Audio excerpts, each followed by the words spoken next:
นี่นาภิกษุเรวัตกันน้ำตาไว้เอี่ยมนะลอยลงคอจนว่าเอ้ยลาวดีเอิญสังว่าปันสายแห่งฟ้าสิลงเถื่อนพาอุราละขณะนี้ดอกฟ้าได้เหี่ยวเฉาตายละเสียดายเด้ลาวดีผู้ที่ตายวายวินนี่นะโทษทนคอยหลวงพี่ละจนชีวิตเจ้ามามุนเด้อลานางเอ๋ยโอ้ย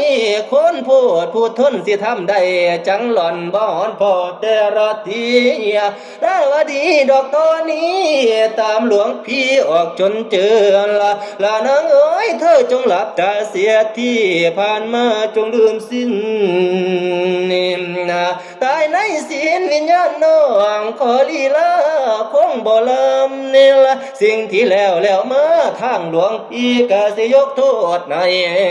อภัยเจ้าทุกประเด็นเว้นของเฮาทั้งสองข้างกรรมของเฮาทั้งสองทางกุศลกี่บ่สู้ทรงลักบ่สมประสงค์เป็นน้ำซาดอกก้อนพุ่นได้เทน้อมผู้ละคันสายสัมพันธ์จึงขาดบัลลาสลายปันในเธออวกเธอตายไปควงบ่ทุกภาวะตายด้วยรอยยิ้มพี่สิพิมพ์บรรจุไว้อนุสรณ์บรรจุเธอสร้างเจดีย์ใส่ลูกน้องให้สมข้างเกียรติคุณลืมเรื่องรักเรื่องวุ่นให้เธออุ่นเจ้าในใจซาต่อไปให้พันพบได้รักกันอย่างเต็มที่พี่สิรักลาวดีเพียงคนเดียวเจ้าเท่านี้ซาดได้ก็ตามสร้างโอ้ยจนชีวิตได้อับปังถึงนิพพานเท่านั้นละคำมันจังสิขายเมื่อเธอตายก็นายไปถ่ายอยู่ทั้งสวรรค์อีกบนนั้นหนึ่งวันพี่สิตามไปปมขอเยินย่อสรรเสริญเจ้าจากใจจริงบ่ลืมลายทุกคนจะต้องตายรักหรือสั่งก็แค่นั้นบ่ยืนมันเจ้าตัวย้ายวังจบพักไว้นี่ย้ายรักอมตะคันผู้มีมาอาจสิโป่งได้ตรงเป้าเพื่อนบอกว่ามีหลากหลายกลายเป็นสาวดังสามเนาที่เท่จานท้องเพชรแก่งคอน้อยประพันธ์ขวาเจ้าแต่งเขียนนิ่ม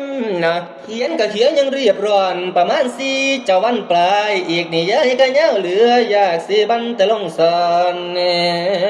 ผู้เทศเสียงกันบวกพ้องขอรับรองให้ตีโลดบ่ได้กดทอก็ติดพวกคอยเนก็ดิมวาระสุดท้ายนี่กำเฟเรวัตตาเขาลีลาวดีสร้างกุศลผลทานทรงพลากันไปให้สร้างเจดีย์ใส่ดวกไว้อยู่วัดเวลุวันมีป้ายเป็นหินอ่อนถือคติเตือนสอนผู้เดินทางออกเขาให้เขาได้ดอกอ่านความว่าบรรทัดที่หนึ่งลีลาวดีผู้บูชาความรักยิ่งกว่าเทพเจ้าบรรทัดที่สองว่าลีลาวดีผู้ถือความรักยิ่งกว่าชีวิตบรรทัดที่สามว่าลีลาวดีผู้รักความรักยิ่งกว่าชีวิตตนสาธุชนผู้ฟังแล้วให้จำแนวเป็นตัวอย่างนี่คือรักอมตะนั่นมีรักอยู่เท่าใด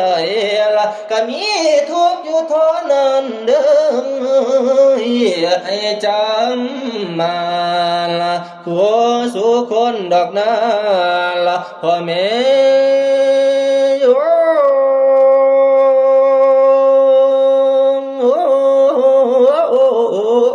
นี่